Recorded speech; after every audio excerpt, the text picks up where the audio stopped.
Hi అండి. ఈరోజు ఇసుక దంతులతో చేపలతో పులుసు పెట్టాను. దాన్ని గ్రేవీలా వండుకుంటే బాగుంటుంది, బట్ పులుసు తినాలనిపించింది. యాజ్ యూజువల్గా ఎప్పుడు చేసే పులుసే, దీనిలో రొటీన్ ఏం లేదు, ఫిష్ మాత్రమే చేంజ్ అయ్యింది. ఆనియన్ బాగా ఫ్రై అయిన తర్వాత అల్లం వెల్లుల్లి paste, next tomato and onions కలిపి మిక్సీ ఆడుకున్నాను. మిక్సీ పట్టుకొని అది దగ్గరగా ఫ్రై అయినంత వరకు మనం ఆయిల్లో బాగా ఫ్రై చేసుకోవాలి. ఆయిల్ పైకి తేలుతుంది అంటే అది బాగా ఫ్రై అయినట్టే. ఇప్పుడు పచ్చిమిరపకాయలు కూడా నేను మిడిల్లో కట్ చేసి పెట్టుకుంటాను, పులుసులోకి నాకు చాలా ఇష్టం అనేసి. లోపల కొంచెం టమాటా, కొంచెం చింతపండును కూడా మనం నానబెట్టుకోవాలి.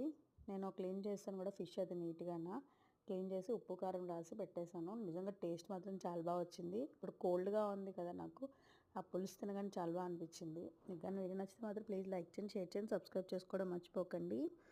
ఈ చింతపండు పులుపు కూడా కొంచెం యాడ్ చేసుకొని, కొంచెం లైట్గా వాటర్ యాడ్ చేసుకొని దగ్గరగా అయినంత వరకు కొంచెంసేపు హైలోనే సిమ్లోనే పెట్టుకోవాలి. కలిపితే మళ్ళీ